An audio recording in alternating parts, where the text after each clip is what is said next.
Have you ever walked away from a conversation feeling more alone than when it started? Not just misunderstood, but disconnected. Like you were speaking clearly, but somehow still not being heard. Or worse, like the more you tried to explain yourself, the further apart you became. Maybe you replayed the conversation afterwards, thinking, that's not what I meant.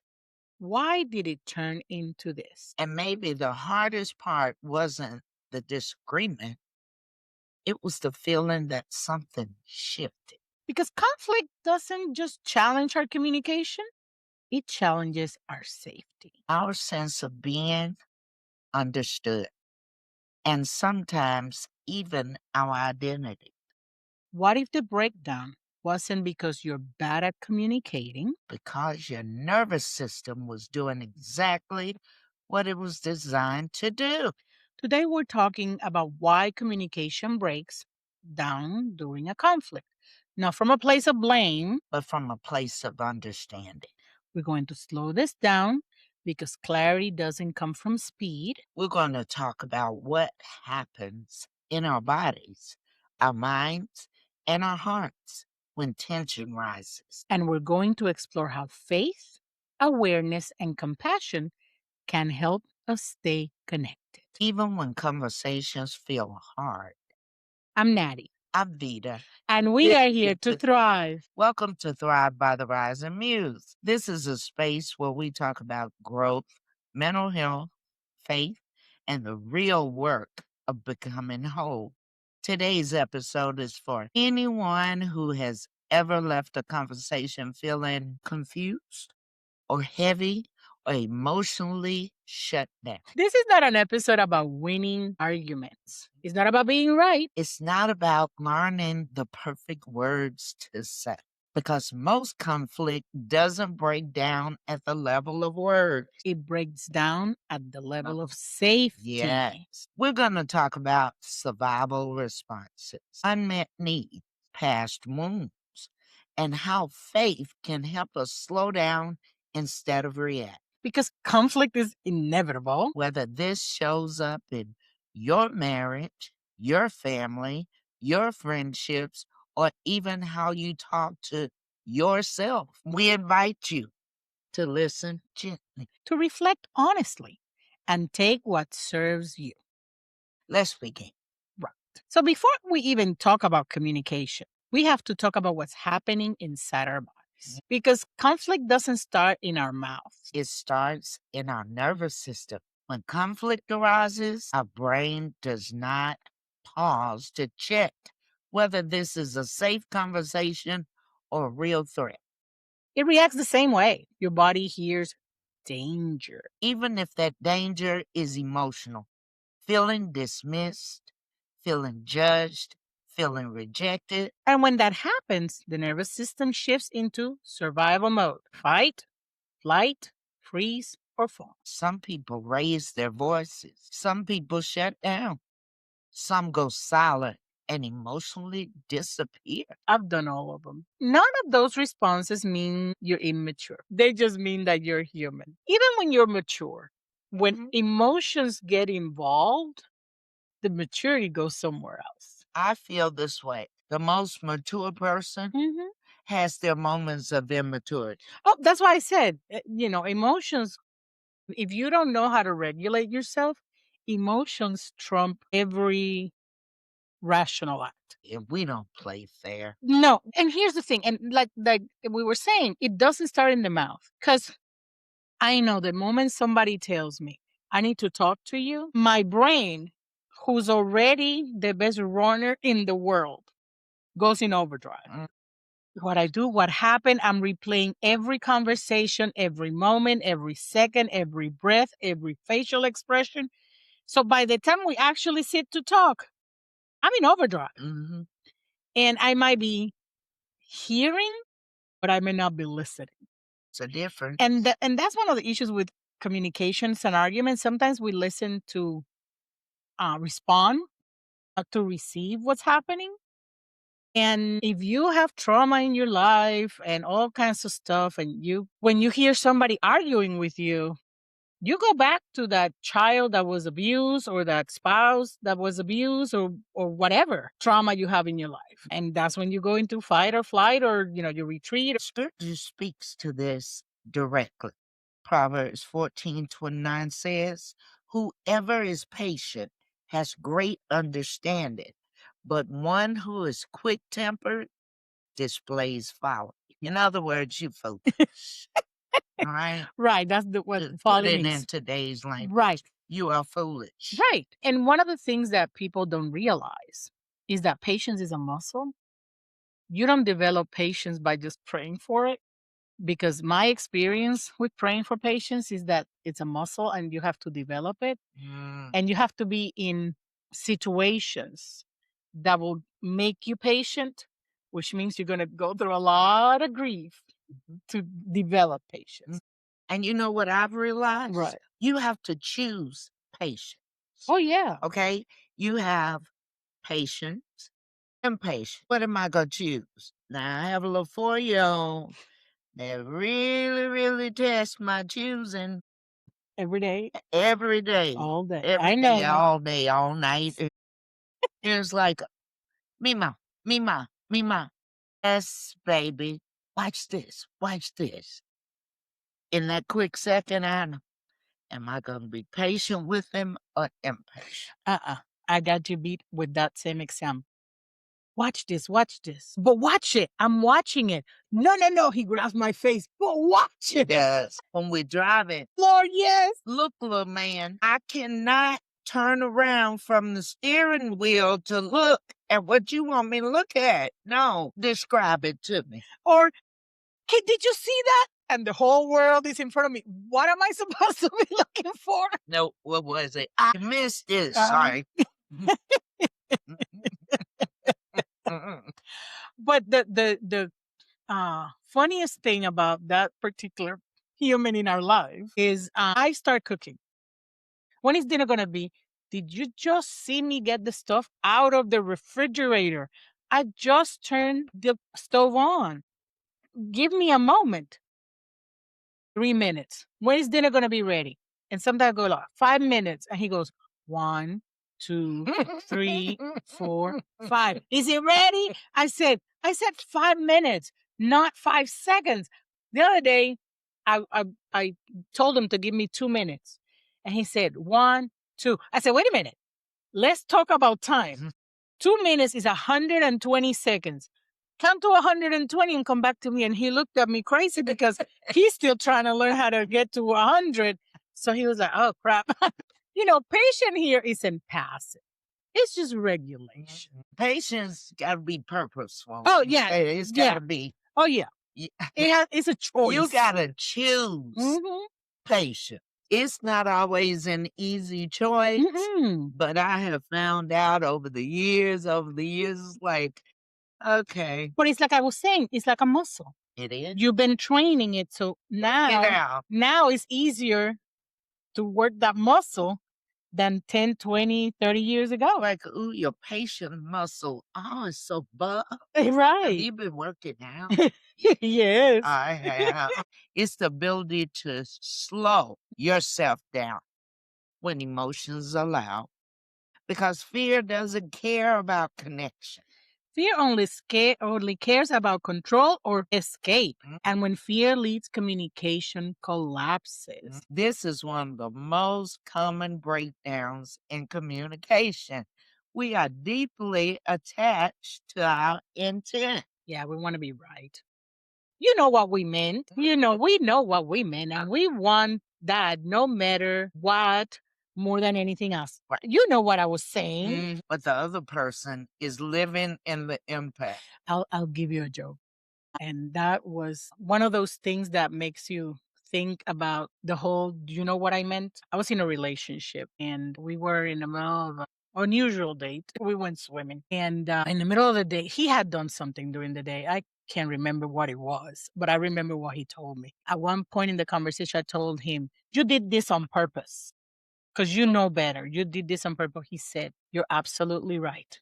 I woke up this morning and I said, I'm going to spitfire this hot, fiery Puerto Rican woman to see her mad at me. I had to bust out laughing because he's like, I know how you are. So do you think I tried to piss you off on purpose? He didn't say those words, but that's what he was saying. He said, yes, I woke up this morning and I said, this hot, fiery Puerto Rican, I'm going to piss her off today. What can I do? And I had to look at him and just splash water on his face because sometimes you do not know better. Sometimes you don't know what the other person has in their head. You really don't. And then what was funny before Yeah. hits the wrong way right now. It was like, wait a minute. Laughing He yesterday. laughed about this. Today's not the right day, and I'm not in the right mood. But the other person is living in the impact, like I said. Yeah. How it landed, how it felt, what it stirred up, And conflict gets stuck when one person is defending the intent. while the other is drowning in impact. James 1:19-20 says, everyone should be quick to listen, slow to speak, and slow to become angry. In other words, slow to react, okay? Right. That verse isn't about politeness, it's about regulation. Acknowledging impact doesn't erase your perspective, it creates safety. And safety is what allows communication to actually begin. Let's talk about unmet needs when they come out sideways. Most conflicts are really not about the thing we're arguing about. And that is so true. It's not the fact that you left your shoes in the middle of the hallway. It's about something totally different. I'm mad at you about something else. And when I saw your shoes in the hallway, it just added another layer on top of it. Right. Because I've been telling you to get the shoes up the hallway. You know where you're supposed to put the shoes. And it can escalate from there. Yeah. Yeah, you say, and about the shoes and all that, and you forgot my birthday. Wait a minute, where did that come from? Yeah, you can pull it from everywhere. Yeah, it happens that way. Yeah, and they're about something much, much deeper. Yep, feeling unseen. You ever felt unseen? Unappreciated? Just a tad. Unsafe. And disconnected. But instead of naming the need, we lead with the accusation. Unfairness, sometimes we don't even know what the unmet need is because we do also think we're fighting about the shoe because we exploded because of the shoe. When we start throwing things out and then you say, and you forgot my birthday, which is the part of feeling unseen, then is when I'm we go. gonna forget I'm not supposed to throw your shoes out. I I mean, we could be real about this thing, of okay? course. Because vulnerability feels risky. And honestly, sometimes we argue and in the screaming is that we finally figure out, oh, that's what I was pissed about. Philippians 2 reminds us that humility is other-centered awareness. Humility is other-centered, not self-centered, but other-centered awareness. Conflict stops being about winning. And it starts being about understanding. See, the problem is we listen to respond, not to understand. Listening is one of the most spiritual practices we can engage in. Okay? Because real listening requires surrender. Okay. Let's take pause for the calls here. I got to interject something. Yeah. Years and years ago, Lawrence and I were going through the couples ministry and we had the mat. It was about communication. And it had Like the talking stick. it had a listening wheel on it. So you would take your shoes off and while he's expressing, he'll stand on, this is how I feel. I have to stand on, I'm listening, okay? The fact that you're quiet doesn't mean you're listening. And the thing was, our pastor was teaching, there was several couples in the room, and I mean, it ended up being funny, but usually when you're talking to each other, oh no, we do not fight fair, okay? It's trying to get the last word. Trying to hurt you. It was like, Boom. Right. Trying to hurt you so you back down. And I'm right. So Lauren said to stand on, this is how I'm feeling. Mhm. I had to stand on, listen. Mhm. But the pastor had to keep going around and say, sis green, sis green, sis green. What does that word say under your feet? Listening. What does listening mean? Because you kept responding back? Because my reaction would be, I don't like what you're saying, so I'm just gonna interject it. I was like, okay. So I had to actually bite my lip. A lot of nights my jaws hurt when I got home. But I would have to listen, whether I agreed with what he was saying or not. Mhm. I had to listen. And here's the thing, the fact that you're quiet doesn't mean you're listening either. No, it does not. 'Cause See, it's a difference in hearing. and listening. Okay. It was like, do you hear what I'm saying? I'm hearing, I'm hearing, I'm hearing. But are you listening? I do that to Mason all the time.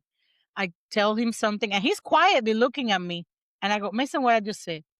He has no idea because his brain shut down. In my case, I know and I've learned a lot, but I used to be, I'm hearing enough to respond, to attack back. I'm quiet, but it doesn't mean that I'm listening. But see, if you listen, I found out you get a better understanding. Right. And that next phase may not even need to happen Right. if you listen. That's why on the mat it didn't say hear them. Right. Actually listen. It said listen to them. Right. Okay. Proverbs 18:2 says, fools find no pleasure in understanding.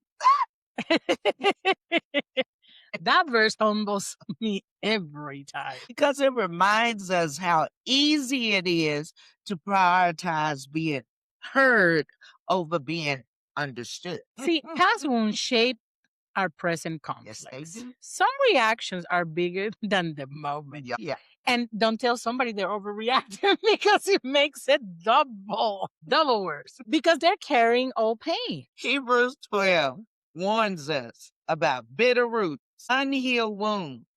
Don't stay quiet. They don't. They don't. Spit it out. One Mother's Day years ago, I wake up and I had a single rose in a little vase with water and a card. Lost it. And not in a good way. I know. Am I only worth one flower and a card that said words and you just signed your name to it? Went off. Guess what I ended up talking about? What? You took my favorite holiday away from me, Christmas. We stopped celebrating Christmas. Yeah. For 20 years. Right. At the 10-year mark, I had a mental breakdown. On Mother's Day. On Mother's Not Day. Christmas, on Mother's Day. It started with a single flower in a vase and his signature on a, did he sign the card? I can't remember. And it ended up being about, you took my favorite holiday away from me. It was my favorite holiday as a child. Christmas, it was the only day I did not get abused. That's deep. Because it was a past hurt. It was like the big argument we had when Mason's first year. You were laughing at me the whole time. And I had a big meltdown. Yes. Oh, I did. she did. She did. I apologize. I did. I apologize the whole bunch. Because when you were laughing at me, I didn't see that what you were laughing at is like, girl, you will do you have so much experience and you're doing too much. What I felt was you were laughing at me, telling me that I was inadequate, making me feel that I was not doing things right with the baby.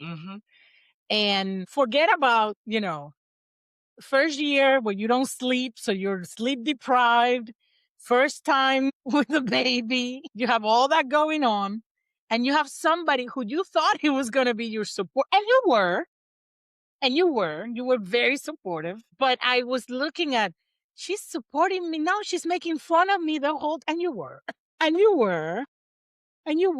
but not to the point to hurt her feelings.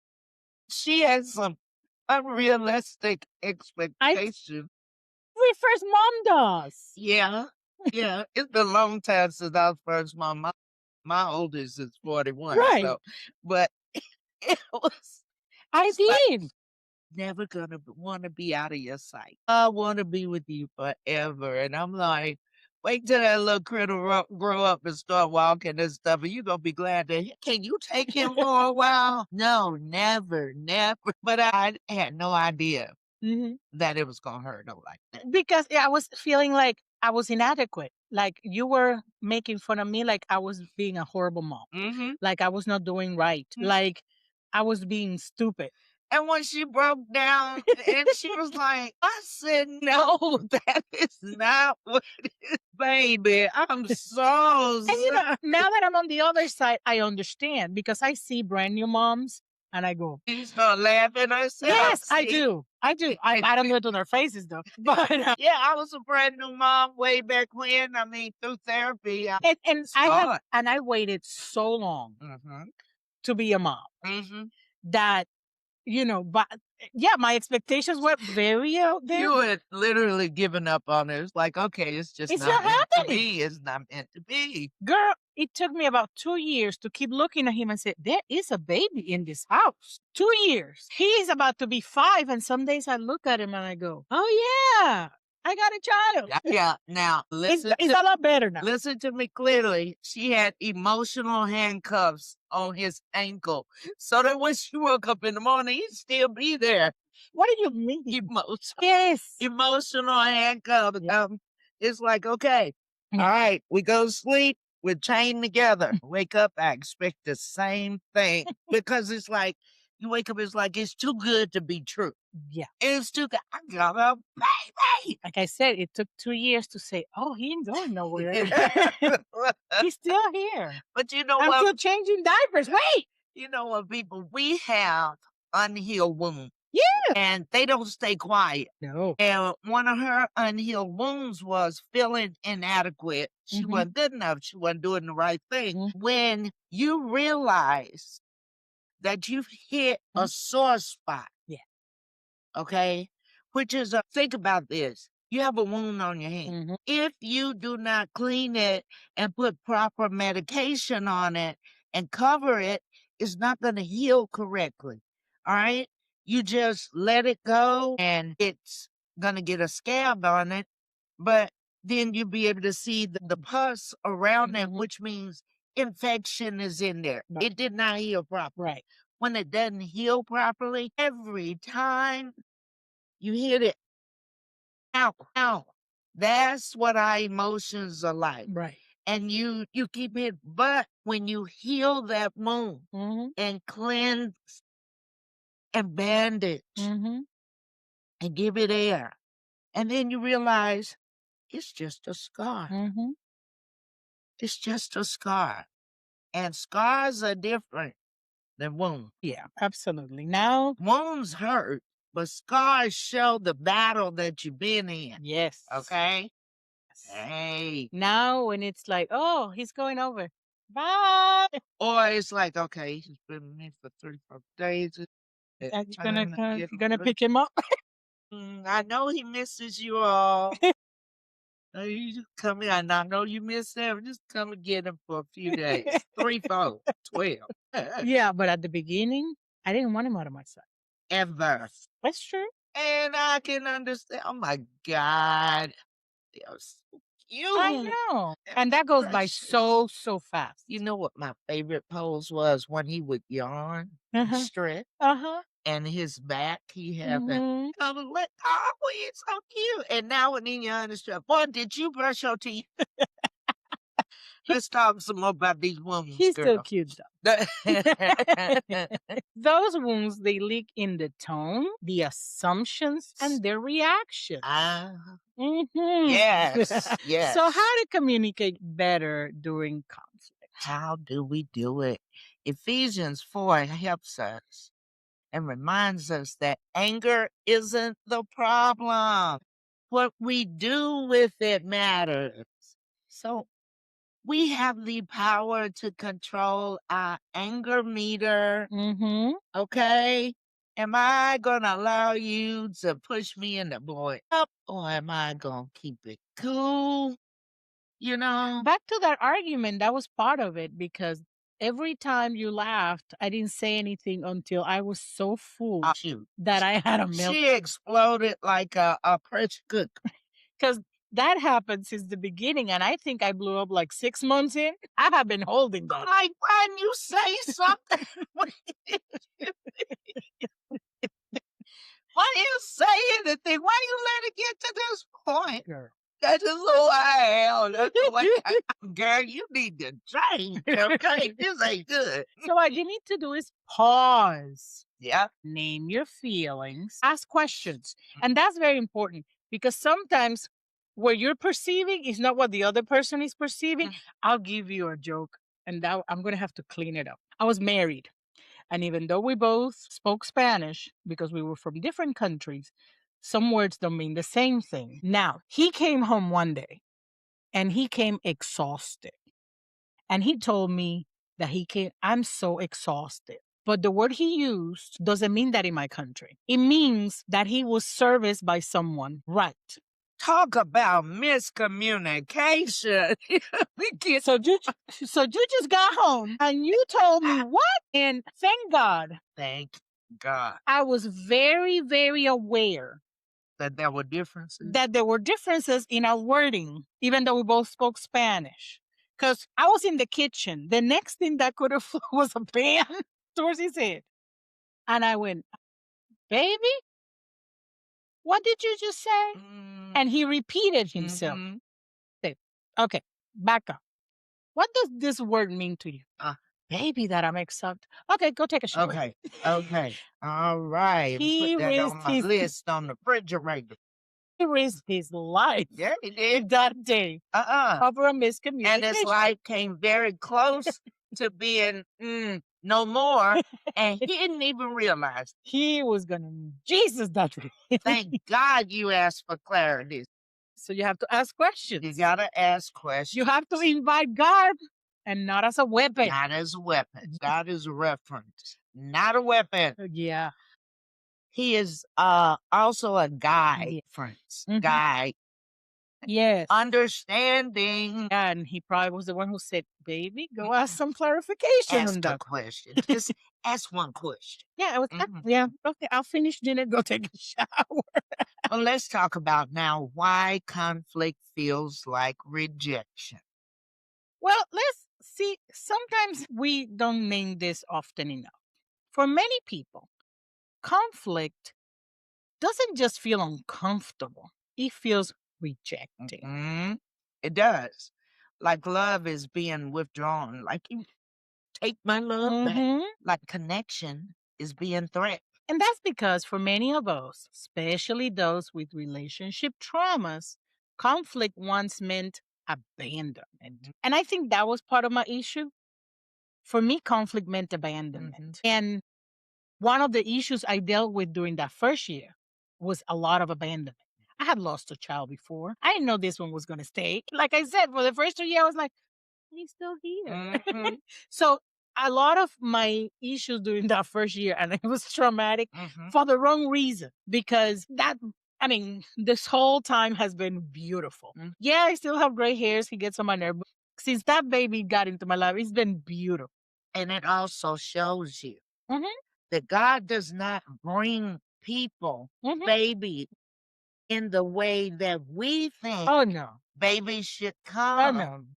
Mine came in a whole different Babies come in all different forms. God can love you so much that somebody else can have a baby for you. Yeah. And give him to you. Yes. So the whole thing has been beautiful, but I had all those issues. Yes. And all those hurts and all those abandonments. Yes. And it was rougher than it needed to be. I know that we learn more about each other. Let's just say, I learned more about her during those first 2 years. During the first 2 years of especially that first year. But yeah. Yeah, that first year was. See, like I said, conflict once meant abandonment. Sometimes it meant punishment. It meant silence. So when tension shows up now, the body reacts before the mind can reason. Yes, indeed. Let's talk about tension.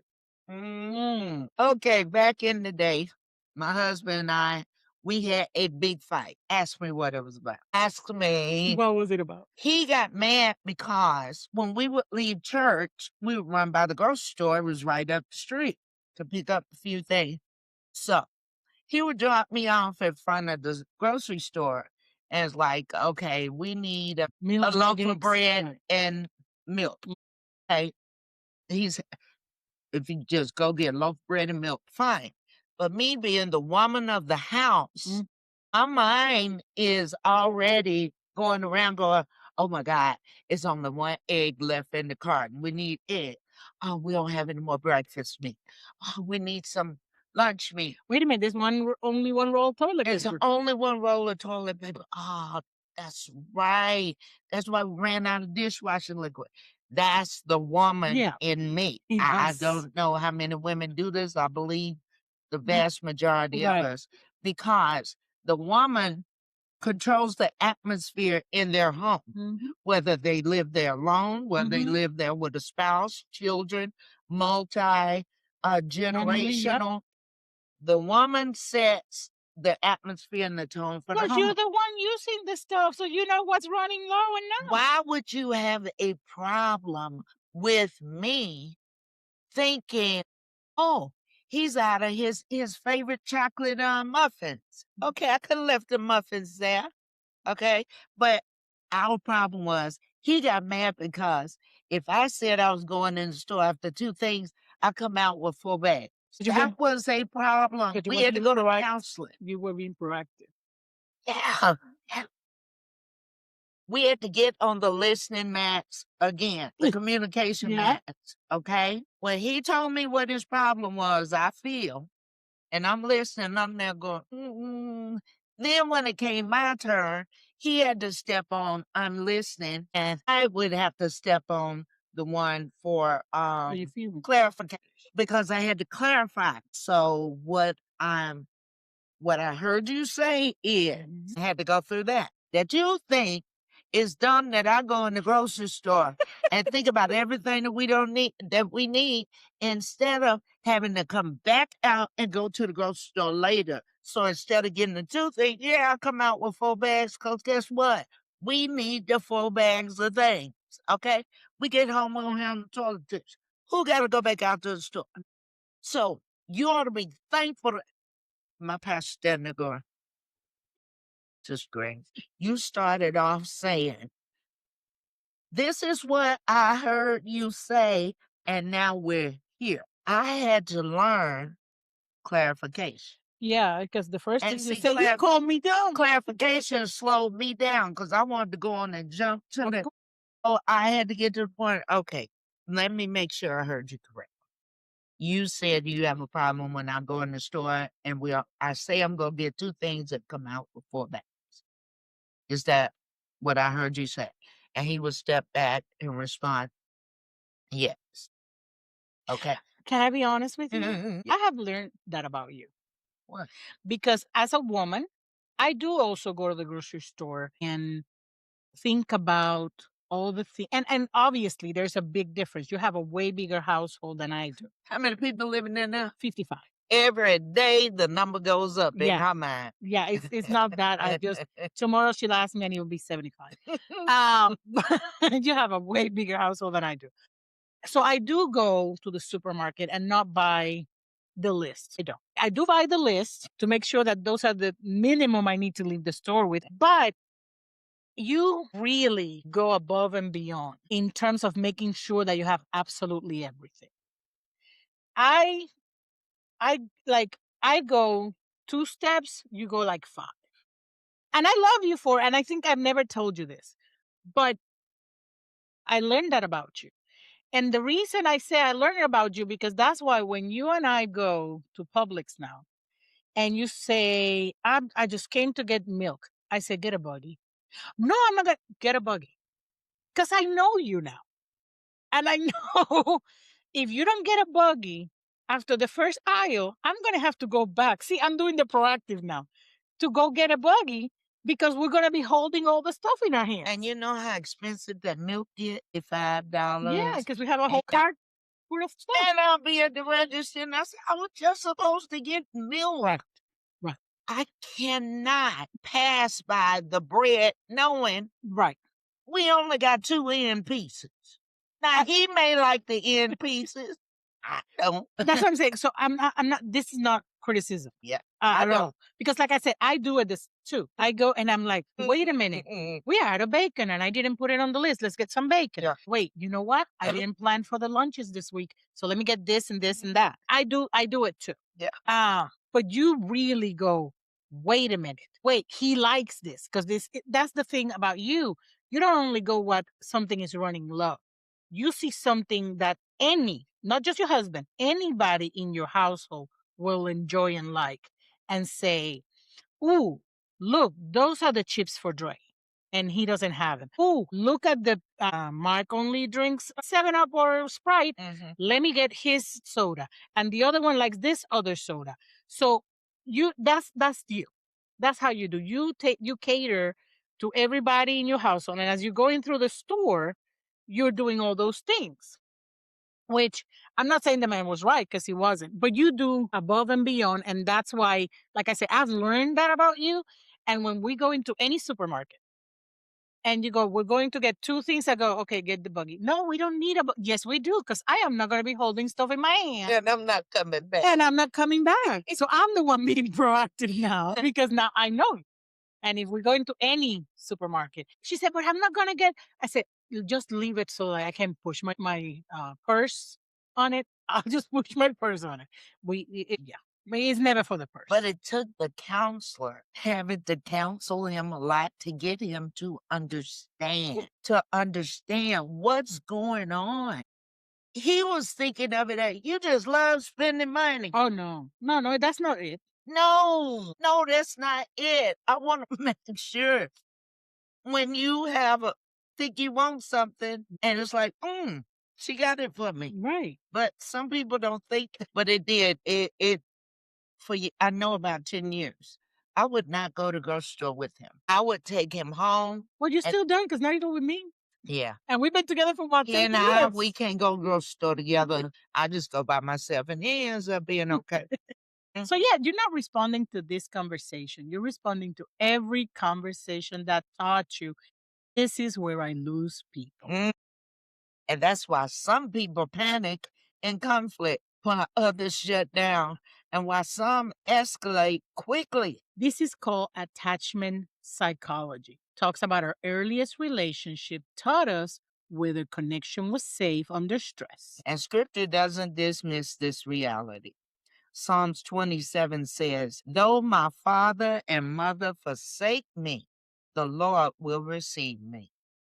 God acknowledges relational loss and responds with presence. And to me, that's very important because I know for a fact, and I know I've done it because some habits are hard to break, but I try not to.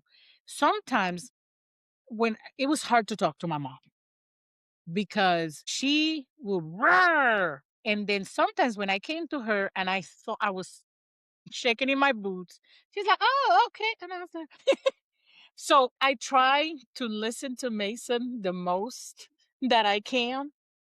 But I'm going to tell you, there's been days where I've come out assuming what happened. And I go in raw and I see his little eyes and he tells me, oh, never mind, baby. Never mind. And I feel so bad because then I put myself where my mom was, but I put myself in the child's shoes. I'm Anna 2.0 in the sense that I'm a better version, but I'm still not there yet. Yeah, she is the more rational, calmer version of Anna. By 50%. 75. Oh, thank you, Jesus. Look at here. Healing communication begins when we realize I'm not unsafe. I'm triggered. Yes. So why conflict feels like rejection? See, for many people, it just feels like it's rejecting, like the love is being withdrawn, like the connection is being threatened, like we just said. So sometimes we can't reason in the way we're responding to our conflicts. Another silent disruptor of communication is shame. Now, not guilt, but shame, because I've realized that God, guilt is what I've done. Shame is who I am. Okay. And a lot of the problem is we don't know the difference. Right. Okay. Guilt says, I did something wrong. Shame says, am something wrong. And shame cannot tolerate exposure. So when conflict surfaces, shame rushes in to protect itself. Yeah, it tends to deflect, it blames, it minimizes, or attacks. Not because the person is cruel, but because shame is trying to survive. Yes, Genesis tells us the first response of shame was hiding, and we're still doing that. And if you do not understand the hiding, that's Adam and Eve in the garden, the first sin, and they hid from God when He called them in the cool of the evening. It's like, We're naked. where are you? we're we're naked. How you know that? Who told you that? Okay. And believe me, God was not shocked. Shame makes listening feel dangerous because being seen feels like being judged. This is why reassurance matters in conflict. Not to dismiss accountability, but to create enough safety for honesty. Jesus did this masterfully. He corrected without shaming, invited without coercing. Healthy communication requires separating identity from behavior. I do that with Mason a lot because he tells me I'm bad. I said, no, you are good. You did something wrong, but you're not bad. And that's how you differentiate identity from behavior. No, what you did doesn't mean you're a bad person, but you did something wrong. You still hold them accountable, but you don't attack the identity. I love you, and we need to talk about this because you did some wrong. I still love you. I'm sorry, just had a flashback when I was a child. Okay. How that was said, done was so different than today. When we were children, we were bad. We were told we were bad. Yeah. A little bad girl over there, little bad boy. Yeah, we were told we were bad. No, we did bad. We were bad. Yeah. And then when I started raising my children, my mom said, don't tell them they're bad. Who are you? Just tell them that and I'm looking at you. I'm looking at my mom going, who are you and where were you when I was growing up? what you do with my mama? And she would tell me for my kids, don't say they're bad. Just let them know that what they did was a bad act. I'm like, okay. And then when she got to know my children, she's the children bad. No. Yeah, babies. Without that distinction, shame will always hijack the conversation. Yes, it will. So why timing matters more than technique? Let's say something that might surprise some people. Even healthy communication tools fail at the wrong time.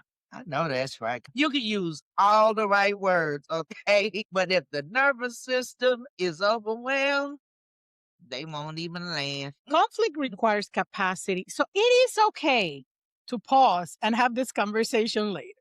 And capacity definitely fluctuates. It does. Okay, look, realistically, Yeah. if you know that your head is about to blow off like the cartoon on TV, you probably need to say, give me about 10 minutes, 10, 15 minutes.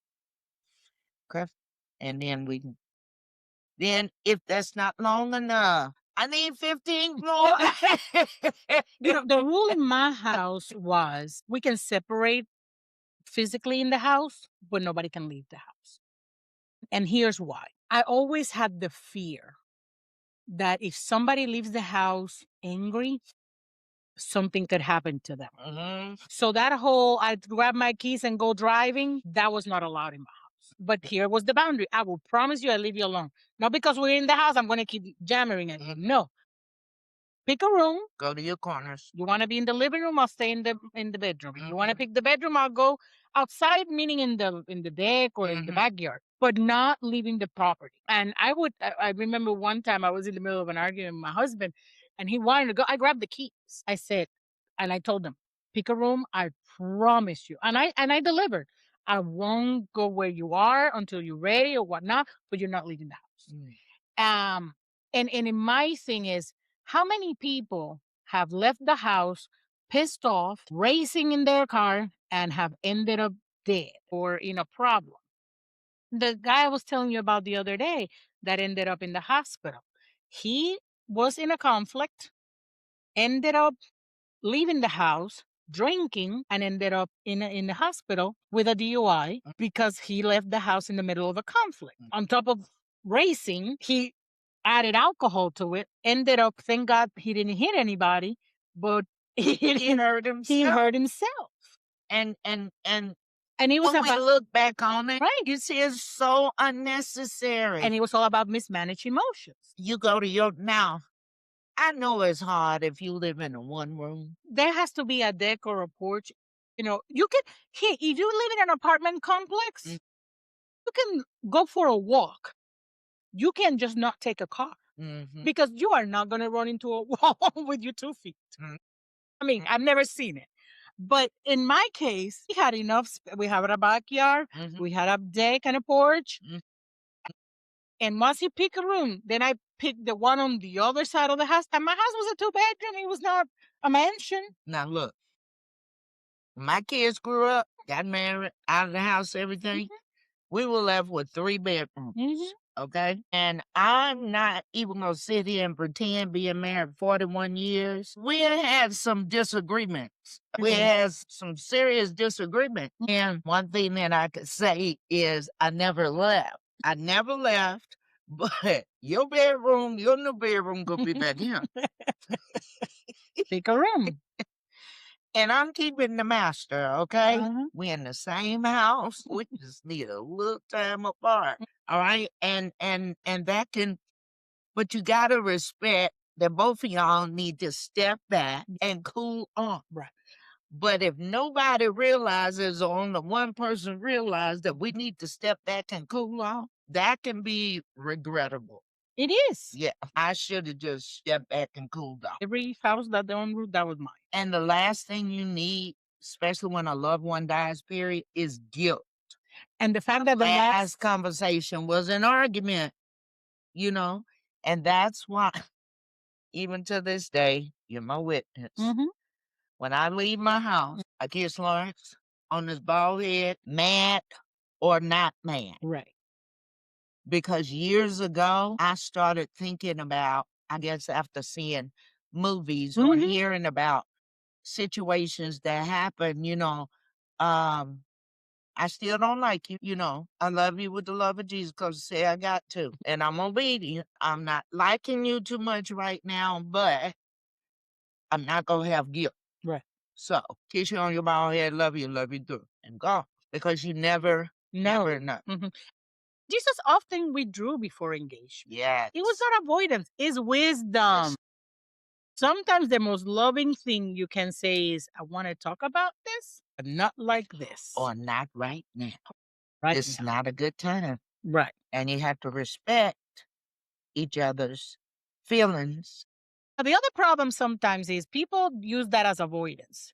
And they say, oh, we're not going to talk about it right now, and then never come back to the table. And that is not what we're talking about. We're talking about really pausing, but do come back to the table. Well, the women that I come from, they say, okay, we'll have to talk about this right here, but don't think I'm gonna forget. We're gonna talk about it sooner or later. I didn't have to say that because if they knew me well enough, they knew I was coming back around. And pausing is not stonewalling, okay? It's stewardship.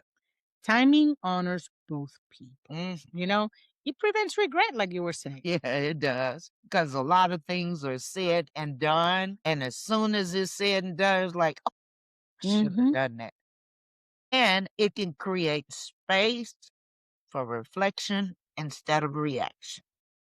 So let's talk about self-communication during the conflict.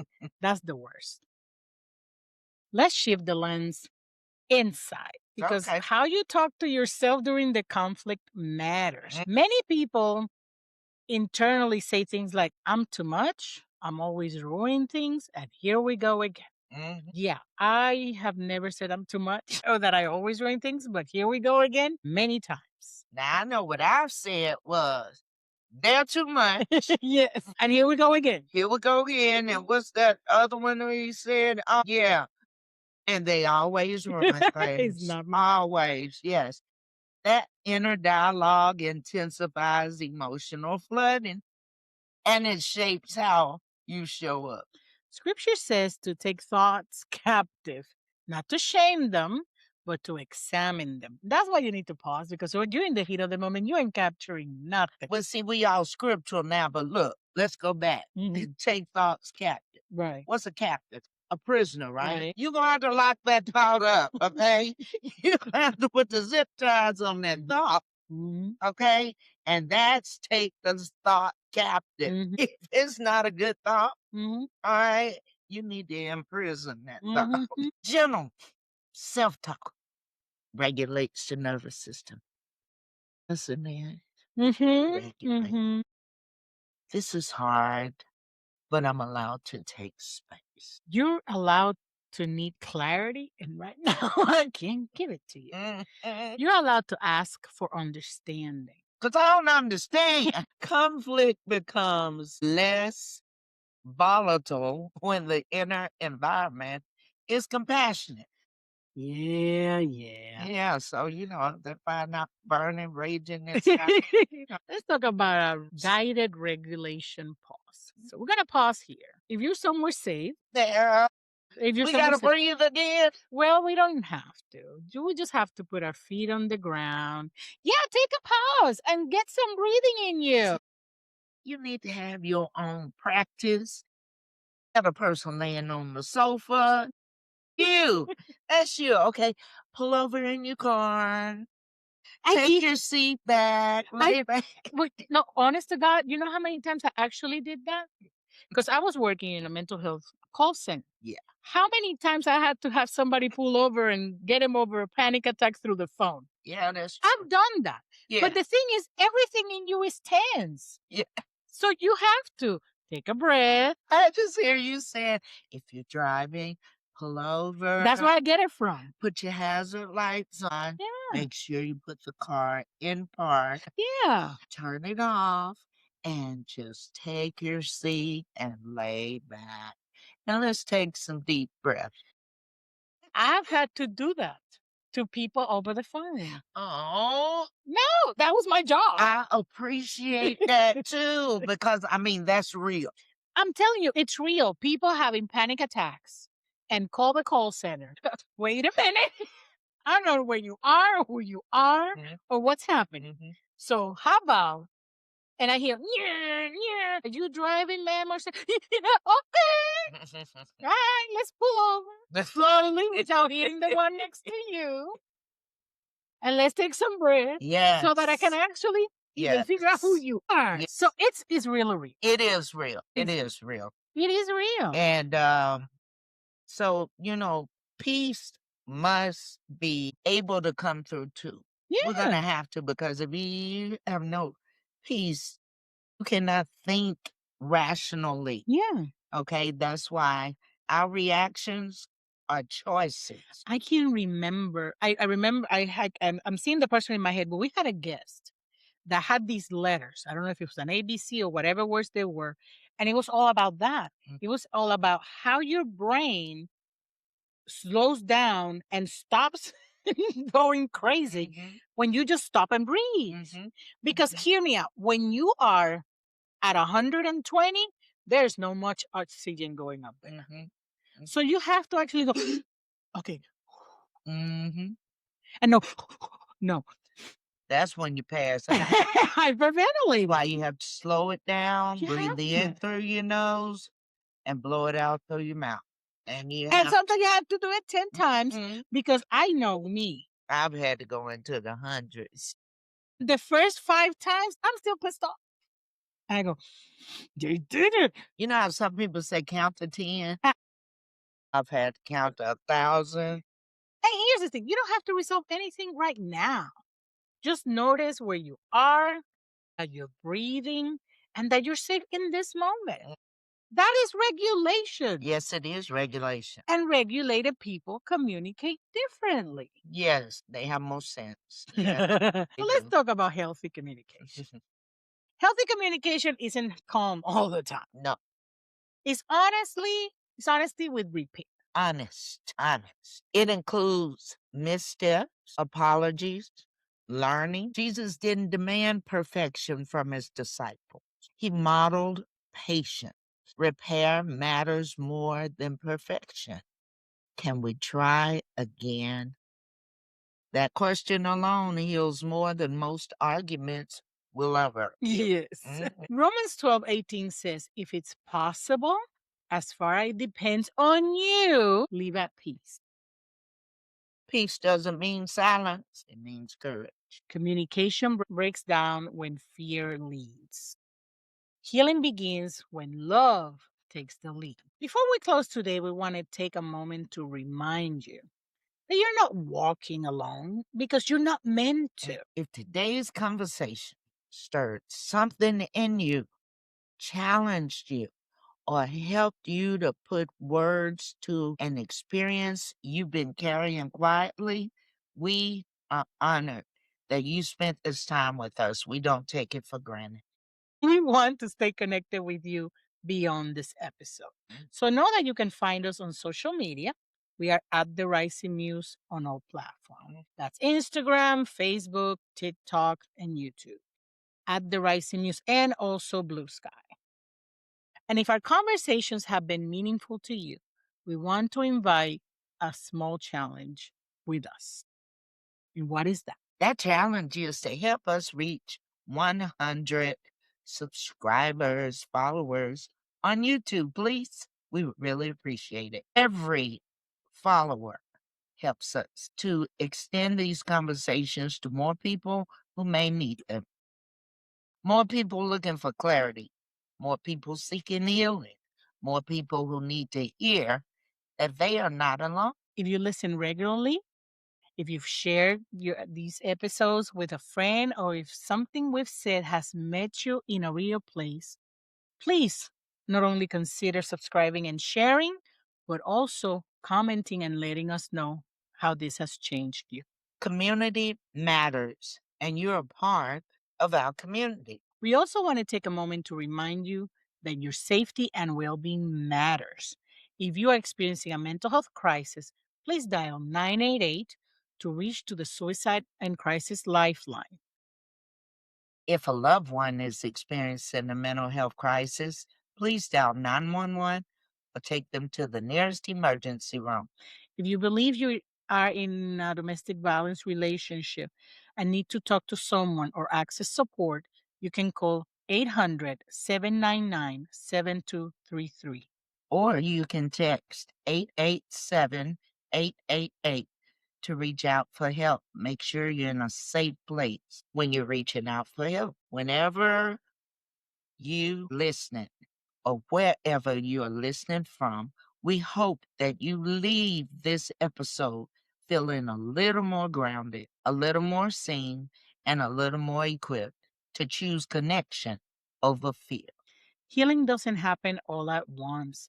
It happens in moments like this when we pause, reflect, and choose to keep going.